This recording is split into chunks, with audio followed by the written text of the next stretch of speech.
So in 2003, the British government sent out this email asking for people to go out to Iraq to administer the country for 3 months before we handed it back to the Iraqis. So I volunteered. I wanted to go and apologize to Iraqis for the war and to help them rebuild their country. So who was I back then?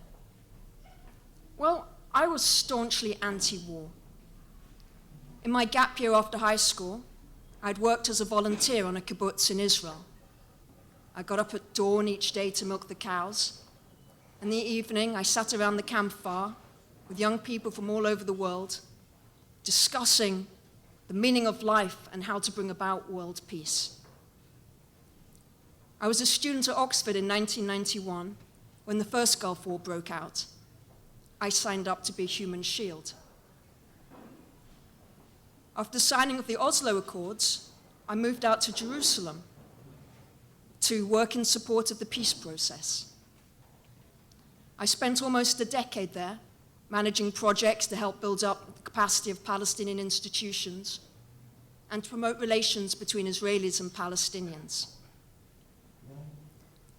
Now, before I went to Iraq in 2003, I didn't receive any briefing, and I didn't know what my job was going to be. I got one phone call from a British government official who told me to get to RAF Brides Norton, jump on a military plane, fly to Iraq, fly to Basra, where I'll be met by somebody holding a sign with my name on it, and taken to the nearest hotel. Well, it sounded plausible.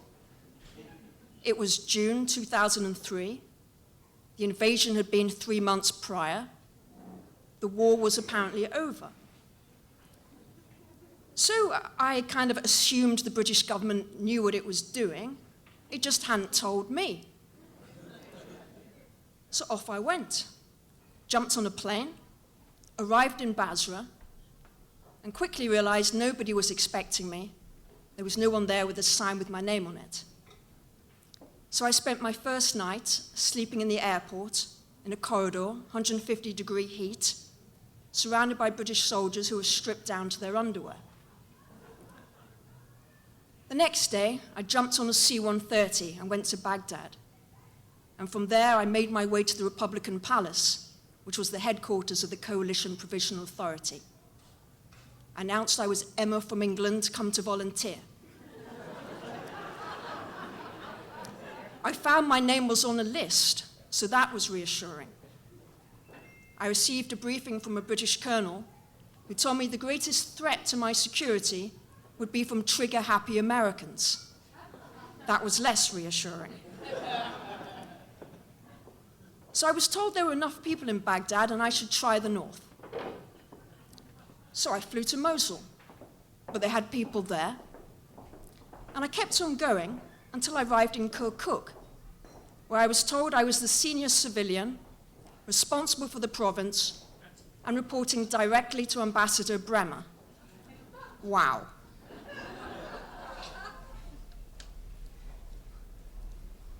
But I realized that Iraqis took my role seriously when insurgents tried to assassinate me in my first week.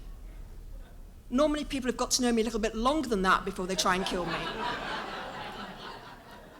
So the insurgents approached my house in the middle of the night with 5 rockets and fired them at the house. Fortunately, the house was well built. One of the rockets came up into the room where I was in bed, but the explosion was taken out in the ceiling. So later that morning, I went to the Kirkuk government building. It was supposedly the headquarters of the Iraqi provincial government, but it was swarming with US soldiers who had taken over almost every room in the building and had put signs up with their unit's name. Now, I'd never really had any interaction with the military, let alone the US military, but I did what you're told to do whenever you arrive in a foreign land. I grabbed hold of a soldier and I said, "Take me to your chief." So the soldier, I followed him up the stairs to this large office, which had previously been the governor of Kirkuk's. I went in and found Colonel Mayville lying on a couch with his feet up. I introduced myself, and I said, Colonel, it's slightly awkward and embarrassing, but my house has been blown up, and I need somewhere to stay. Do you by any chance have a spare tent on the airfield? Colonel Mayville sat up, snarled, poked his finger in the air and said, we're going to hunt them down and kill them. Colonel, you are to do no such thing, I told him. They attacked me because I'm a symbol of an illegal occupation.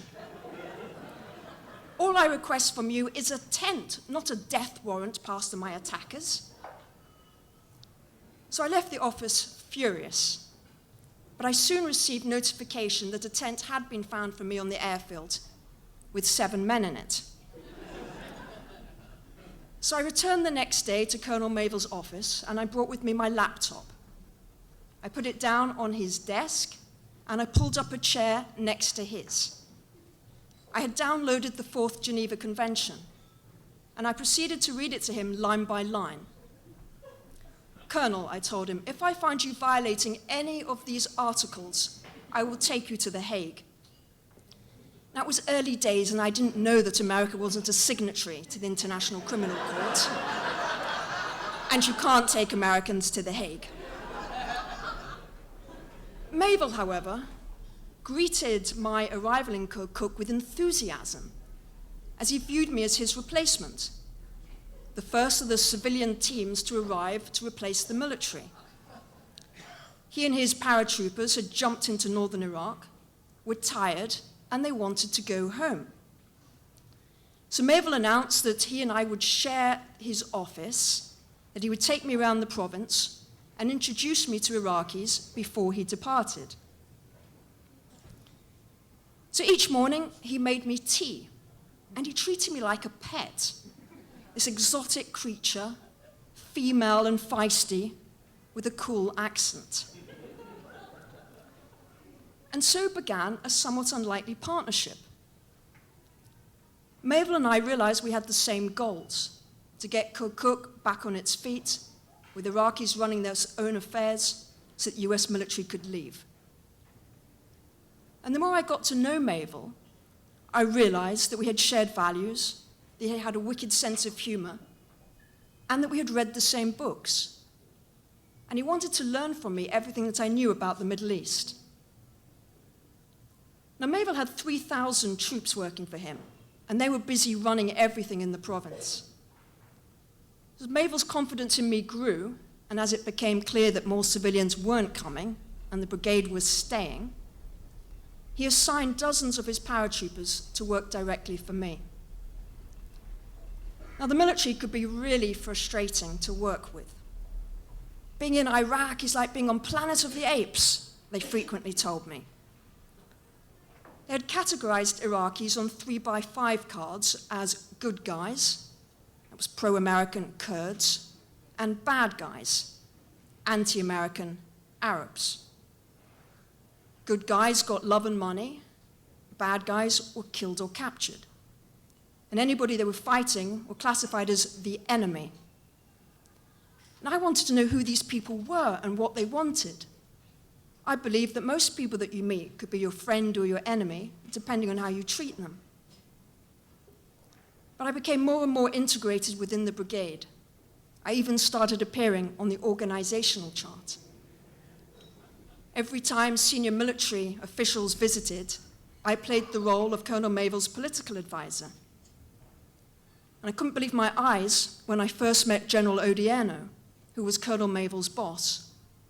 I had never seen such a large human being in real life. I thought he was a different species. But I learned how to work with the military, to understand them, to speak their language, and to influence them. And what was even more shocking, I grew to like them. And when Colonel Mayville and his soldiers finally left, I wept inconsolably. Wind forward 2 years.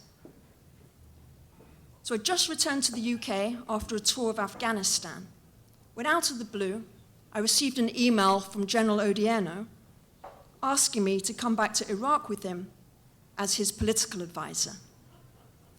So I did what any sensible person would do, and I just ignored the email and pretended it had gone to my spam. Well, that lasted an hour or so before a photo of my home in London on Google Earth appeared with rockets pointing down at it. So back I went to Iraq. Now, General Odierno told me he wanted me to accompany him wherever he went and to provide him with my perspective, because it was very different from that of the militaries. He told me I was to tell him whenever he was screwing up. I was like, that is the perfect job for me. And so it was. I went on to serve 3 more years in Iraq as General Odierno's political advisor through the surge and the drawdown of US forces. I walked with a giant, and I witnessed the dedication of American soldiers to each other and their commitment to the mission. Alas, that wasn't enough. No amount of hard work on the ground could make up for the poor policies and the lack of national strategy coming out of Washington. The Iraq War and the way in which we departed Iraq changed the balance of power in the region in Iran's favor. It increased the geopolitical competition between Iran on the one hand and Saudi, Turkey, and the Gulfies on the other, leading to their support of extreme sectarian actors in different countries, turning local grievances over poor governance into regional proxy wars. Hundreds of thousands are dead, millions are refugees. The land that was the birthplace of civilization, that gave the world the first written law, the first settled agriculture, the Talmud, that land has now given birth to ISIS. Iraq is an altered state. And I, like many who served in Iraq, are forever altered by the war. It was in Iraq that I met Mayville and Odierno, who convinced me that I could have more impact working within the system than as a conscientious objector on the outside. But to influence others, I had to change myself. Today, I struggle to make sense of what all the sacrifice was for. I miss the camaraderie. I miss the sense of purpose. A part of me died in Iraq, but another part of me was reborn. Thank you.